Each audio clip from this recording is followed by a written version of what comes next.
Good morning everyone, কেমন আছেন সবাই? আশা করছি সবাই খুব ভালো আছেন আর আমরাও আপনাদের আশীর্বাদে বেশ ভালোই আছি। আর এই যে আমার বারান্দা বাগান, কি সুন্দর গোলাপের রানীগুলো একেবারে ফুটে উঠেছে। তার উপরে ছিল হচ্ছে অলকানন্দা, খুবই সুন্দর লাগছিল। একেবারে একদিক থেকে রেড, আরেক দিক থেকে হচ্ছে ইয়েলো, খুবই ভালো লাগছিল দেখতে। আর আমার তো এটা দেখতে ভীষণ ভালো লাগছিল যে আমার প্রতিটা ফুল গাছেই কম বেশি করে ফুল ধরে আছে। যদিও বা আমি গাছ তারপর হচ্ছে ফুল খুবই পছন্দ করি, তো আমার হচ্ছে একটা পাতাবাহার গাছেও যদি একটা নতুন করে ডাল বের হয় সেটা দেখেও আমার ভীষণ খুশি লাগে। আর এদিকে হচ্ছে আমার বড় বাজার নিয়ে চলে আসলো, তো বাজারের মধ্যে ছিল হচ্ছে করলা, পেঁপে, তারপর হচ্ছে বেগুন, তারপর আজকে একটা লাউ নিয়ে আসলো, সাথে ছিল কাঁচকলা আর ছিল হচ্ছে পাট পাতা। আর আমার বরের ডিমান্ড হচ্ছে সে আজকে পাট পাতার বড়া খাবে। আর এদিকে হচ্ছে আমার লাস্ট নাইটের কিছু বাসনও ছিল, তো সেইগুলোকে এখন ক্লিন করে দেন হচ্ছে আমি রান্নাও বসিয়ে দিলাম। তো আমি ভাতও নামিয়ে নিয়েছি, তারপর হচ্ছে গতকালের একটু তরকারি ছিল সেটাও গরম করে নিব, আর কাঁচকলাও সেদ্ধ দিয়ে নিয়েছি, আর এটা ভর্তা করব। আর এখন আমি হচ্ছে করলা ভাজাটা ফোড়ন দেওয়ার জন্য শুকনা মরিচ আর কালো জিরা দিয়ে নিয়েছিলাম, আর এখন হচ্ছে এগুলোকে দিয়ে দিব। তো আমি খুব সুন্দর করে ধুয়ে দেন হচ্ছে একটু জলের মধ্যে রেখে দিয়েছিলাম, তো এখন হচ্ছে জল থেকে নিংড়ে আমি দিয়ে দিচ্ছি। আর আগামীকাল যেহেতু একাদশী, তাই ভাবছি আজকে হচ্ছে কোনো রুটি বা অন্য কোনো নাস্তা খাবো না, তাই সবার জন্যই হচ্ছে আমি ভাতটাকে বসিয়ে দিয়েছি। আর যদিও আমরা সবাই একাদশী করব, আমি আমার বর তো করেই থাকি, আর আজকে হচ্ছে প্রীতম একাদশী করবে, আর ও তো অফিসে চলে যাবে, ওকেও খাবার দিয়ে দিতে হবে।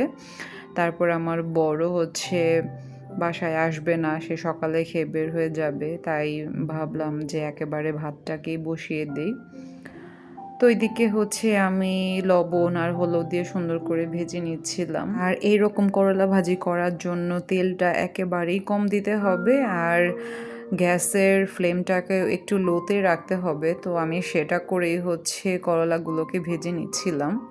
তারপর হচ্ছে একটু পর পর নাড়াচাড়া করেও দিতে হবে, না হলে দেখা যাবে কম তেলে যেহেতু ভেজে নিচ্ছি, তো অনেক সময় নিচে লেগেও যেতে পারে। তাই আমি তো একটু পর পর হচ্ছে এটাকে নাড়াচাড়া করে দিচ্ছিলাম।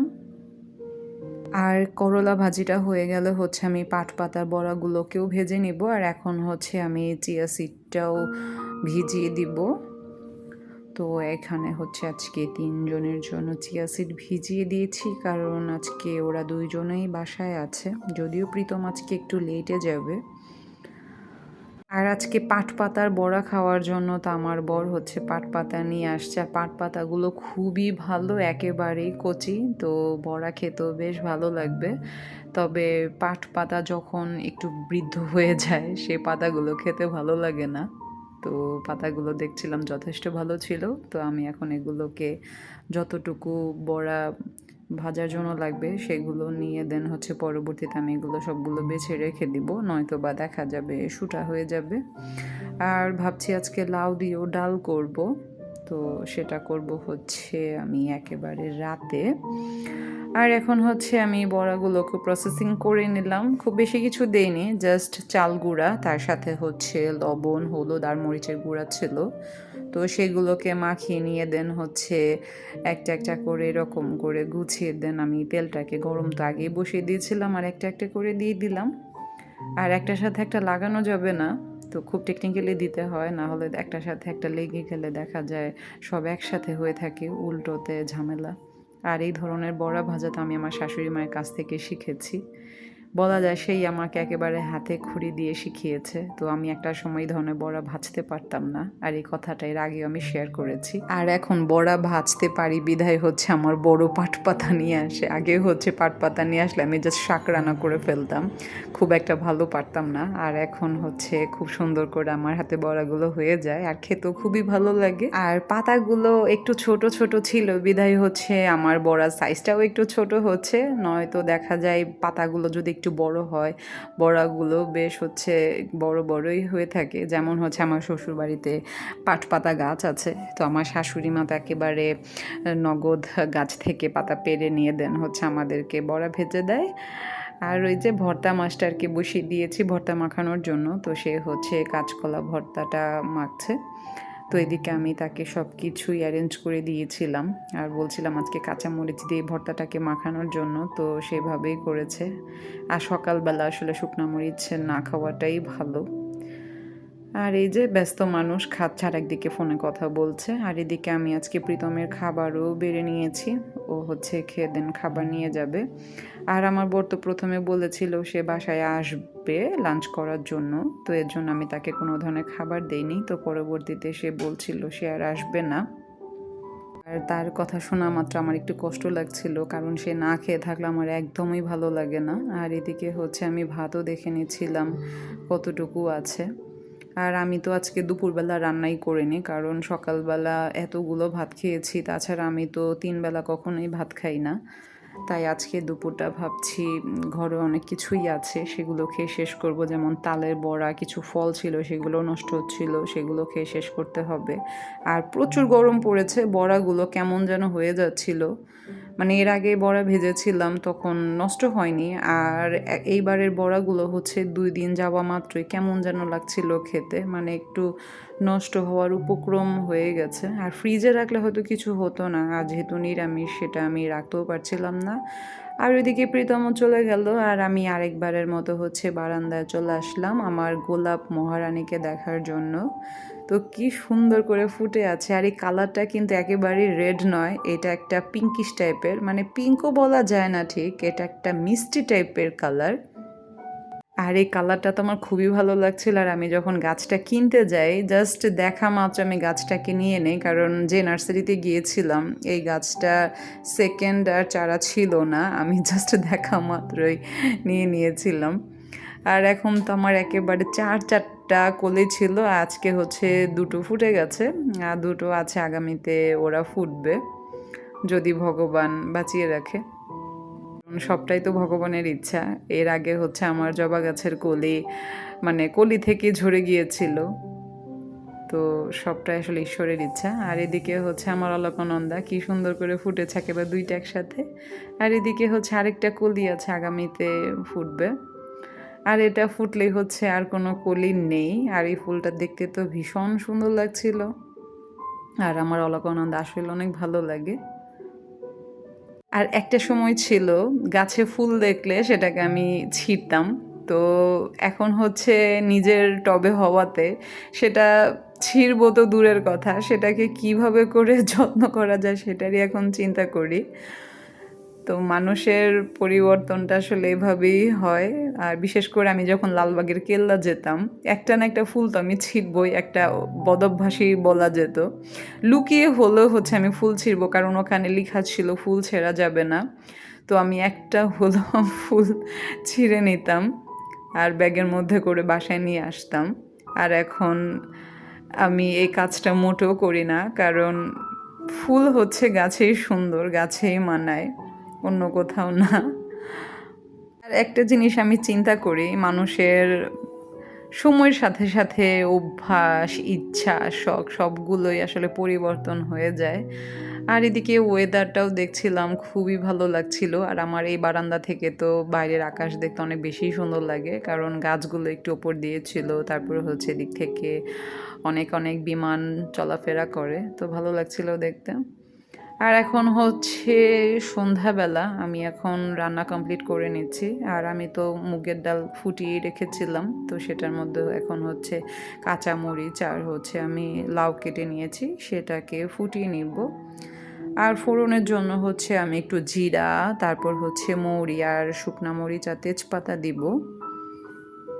আর আজকে তো আমি ভুলবশত হচ্ছে মুগ ডাল মানে আগেই ধুয়ে ফেলেছিলাম, তো সেটাকে ভাজতেও একটু সময় নিচ্ছিল, কারণ ভেজা মুগ ডাল একেবারেই ভাজা যায় না, কড়াই একেবারে পুড়ে ওঠে। আর এখন হচ্ছে একটু করে হলুদ দিয়ে দিব, আর আমার ডালের মধ্যে খুব একটা হলুদ পছন্দ না, আমার জাস্ট কুসুম কুসুম কালারটা অনেক বেশি ভালো লাগে। আর আজকে তো একবার ভেবেছিলাম যে লাউগুলোকে কুচিয়ে হচ্ছে মুগ ডাল ছিটিয়ে রান্না করি, তারপর ভাবলাম যে না, আজকে একটু পাতলা ডাল করেই খাবো। আর যেহেতু আজকে বড়া খাবো তার জন্য এই ডালটাকে রান্না করা। আর পাট পাতার বড়া আমি আরেকবারের মতো রাত্রে ভেজে নিয়েছিলাম, আর এটা আমার বরই বলেছিল। কেন যেন নিরামিষের মধ্যে আমার বর দেখলাম ও তরকারি খুব একটা পছন্দ করে না, বড়া ভাজা দিয়েই সে অনেক বেশি পছন্দ করে। আর এই যে বলেছিলাম না যে আমি ডাল ভাজতে গিয়ে আজকে আমার এই অবস্থা, ভুলবশত আগে ভিজিয়ে দিয়েছিলাম। আর এখন হচ্ছে আমি ভাতটাকেও বসিয়ে দিলাম। আর সিলিন্ডার চুলায় ভাত বসালে তো একেবারে খুব তাড়াতাড়ি ভাতটা নেমে যায়। আর আমি সেটাই করেছিলাম, কারণ রান্নাঘরে দাঁড়িয়ে থাকতে খুব একটা ভালো লাগে না। যত দ্রুত সম্ভব আমি রান্না করে বের হতে চাইছিলাম, কারণ প্রচুর গরম ছিল। আর এদিকে তো আমি চুলাটাকে একটু ক্লিন করে নিচ্ছি, কারণ ডাল ভাজতে গিয়ে অনেকগুলো ডাল পড়ে কেমন যেন নোংরা হয়ে গেছে। আর এটা নতুন করে কি বলবো, কারণ আমার নোংরা হয়ে গেলে ভালো লাগে না, আপনারা মোটামুটি এখন সবাই এটা জানেন। আর রান্নার পাশাপাশি হচ্ছে আমি একেবারে একটু ক্লিন করে নিতেই বেশি পছন্দ করি। আর আমার 2টা চুলাই আজকে একেবারে ডাল পড়ে কেমন নোংরা হয়েছিল, তো সেইগুলোকেও ক্লিন করে নিচ্ছিলাম।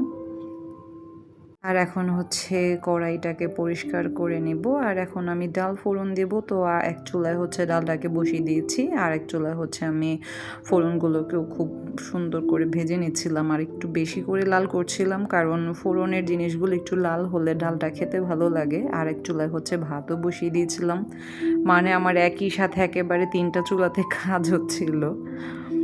আর ওইদিকে হচ্ছে আমি শুকনো মরিচ আর কালো জিরাও রেখেছিলাম, কারণ সেটা দিয়ে হচ্ছে আমি মিষ্টি কুমড়া ভাজি করব। আর আমি আজকে মিষ্টি কুমড়াও কেটে রেখেছি লাউয়ের সাথে।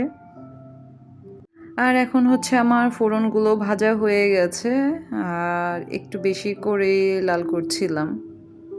আর আজকে যে মিষ্টি কুমড়াটা ভাজি করব, দেখতে অনেক হলুদ ছিল, ভেবেছিলাম মিষ্টি হবে, কিন্তু সেটা একেবারেই মিষ্টি ছিল না, পানসে। আর পানসে মিষ্টি কুমড়া খেতে একেবারেই ভালো লাগে না। আর সবজি খাওয়া দরকার আসলে খেয়েছি। আর আজকে তো প্ল্যান ছিল ছানা রসা করব, আর আমার বর যেহেতু বাসায় ছিল না তাই দুধকে এনে দিবে, তাই হচ্ছে আর করা হয়নি। আর প্ল্যান করে তো আসলে কখনোই কিছু হয় না। আর একটা সময় আমি আমার মাকে দেখতাম, মা হচ্ছে আলু করলা সাথে মিষ্টি কুমড়া আর সাথে হচ্ছে চিংড়ি মাছ দিয়ে ভাজতো, আর ওই ভাজিটা খেতেও বেশ ভালো লাগতো। তো ভাবছি আজকে নিরামিষের মধ্যে সেটা কি করব, যেহেতু আমার সকালবেলার আলু করলা ভাজিটা রয়ে গেছে, খাওয়া হয়নি। আর তাই ভাবছিলাম মিষ্টি কুমড়া ভাজির সাথে হচ্ছে আমি সেগুলোকে মিশিয়ে দিব। আর এখানে আমার ডালটাও ফোড়ন হয়ে গেল। আর আমি গ্যাসের ফ্লেম তো মোটামুটি একটু হাইতেই রেখেছিলাম, কারণ আমার কাছে এভাবে করে ফোড়ন না দিলে ডাল খেতে ভালো লাগে না। আর এভাবে করে ডাল রান্না করলে হচ্ছে একটু প্রসাদ প্রসাদ মনে হয়, কারণ ভগবানের নিবেদনে কিন্তু আমরা এইভাবে করে ডাল রান্না করি, কিংবা মন্দিরে এভাবে করে থাকে। আর একটা জিনিস আমি দেখেছি, নিরামিষ রান্না যেটা ভোগের জন্য করা হয় সেটা খেতে কিন্তু আসলে অন্যরকম একটা টেস্ট, আর ঘরে রান্না করলে ওইটাই আরেক রকম। আর আমি তো আজকে ফোড়নের মধ্যে একটু বেশি হচ্ছে জিরা আর মৌরি দিয়ে দিয়েছিলাম, আর পরবর্তীতে সেগুলো আমি ফেলেও দিয়েছি। আর একটু লবণ কম লাগছিল, তাই এখন বাকি লবণটুকু দিয়ে ব্যালেন্স করে নিয়েছিলাম। আর অনেক দিন ধরে ভোগের প্রসাদও খাওয়া হচ্ছে না, খুব বেশি খেতে ইচ্ছে করে ঠাকুরের মেন ভোগের প্রসাদ। তো জানি না ভগবান আসলে ভাগে কবে মেপে রেখেছে, তবে খাবো ইচ্ছে। আর এদিকে হচ্ছে আমি একটুখানি কড়াইটাকে ক্লিন করে আবার হচ্ছে বসিয়ে দিলাম, কারণ এখন আমি হচ্ছে মিষ্টি কুমড়া ভাজি করে নিব। ডালের উপরে ভেসে থাকা জিরাগুলোকেও একটু ফেলে দিচ্ছিলাম, কারণ অনেক বেশি হয়ে গিয়েছিল। আর এদিকে আমার কড়াইটাকেও তো গরম হতে বসিয়ে দিয়েছে, আর একটু জলও ছিল, কারণ কড়াই ভেজা থাকলে তো তেল দিলে একেবারে ছিটে গায়ে চলে আসবে। তো সুন্দর করে গরম করে নিয়ে হচ্ছে এখন আমি তেলও দিয়ে দিচ্ছি। আর আমার পাটের বড়া যেহেতু করেছিলাম সকালবেলা, তো সেই পাট পাতার বড়ার হচ্ছে তেলও রয়ে গেছিলো, তো সেটা দিয়ে হচ্ছে এখন আমি ভাজিটাকে করে নেব। মিষ্টি কুমড়ার মধ্যে খুব বেশি তেল লাগে না, তাই অল্প একটু তেলই দিয়েছিলাম। আর এখন হচ্ছে আমি মিষ্টি কুমড়াগুলোকেও দিয়ে দিব, আর সাথে তো আমি কাঁচা মরিচ কেটেই রেখেছিলাম। আর এখন হচ্ছে আমি ফোড়নও দিয়ে নিচ্ছি, তো শুকনা মরিচ আর কালো জিরা দিয়ে দিলাম। তো সেটা একটু লাল করে ভেজে দেন হচ্ছে আমি মিষ্টি কুমড়াগুলোকেও দিয়ে দিব। আর মিষ্টি কুমড়াগুলো একটু নরম হতেই সাথে হচ্ছে আমি আলু করলা ভাজিগুলোকে দিয়ে দিয়েছিলাম। আর এই ভাজিটা করে নিয়ে হচ্ছে আমি বড়াগুলোকেও ভেজে নিই। আর যেহেতু আগামীকাল একাদশী, তাই আমাদেরকে তাড়াতাড়ি করে খাবার খেয়ে ফেলতে হবে। যদিও তারা একটু লেট করছিল আসতে, আর আমি রান্নাটাকে কমপ্লিট করে নিচ্ছিলাম। যেহেতু আমরা আজকে দুপুরবেলা আমি আমার বর খাইনি, আর আমি তো আসলে 3 বেলা ভাত খাই না, সেই সুবাদে আমার খাওয়া হয়নি। আর এই যে আমার ভাজিটাও হয়ে গেছে। আর একদিন আমি আমার মায়ের মতন করে ভাজিটাকে করব চিংড়ি মাছ দিয়ে। আজ যেহেতু এখন নিরামিষ, সেটা আর করা গেল না, তবে করব, ইচ্ছে আছে। আর মিষ্টি কুমড়া একটু মিষ্টি হলে ভালো লাগে খেতে। আর এটাও মন্দ হয়নি, হয়েছে এক প্রকার। যেহেতু এটা একেবারেই মিষ্টি ছিল না, একেবারেই পানসে একটা মিষ্টি কুমড়া। আর এদিকে ভাতটাকে হচ্ছে আমি একটু চুলার মধ্যে বসিয়ে রেখেছিলাম। ভাজিটা এখন হয়ে গেছে, আর এখন হচ্ছে আমি পাট পাতার বড়াগুলোকেও ভেজে নিচ্ছি। এইভাবে করে ছোট ছোট করে বড়াগুলো ভাজলে কি যে মুচমুচে হয় খেতে। তো আজকের মতো ব্লগটি এখানেই শেষ করব। ভালো থাকবেন সবাই, সুস্থ থাকবেন, আর আমাদের জন্য আশীর্বাদ করবেন। শুভরাত্রি।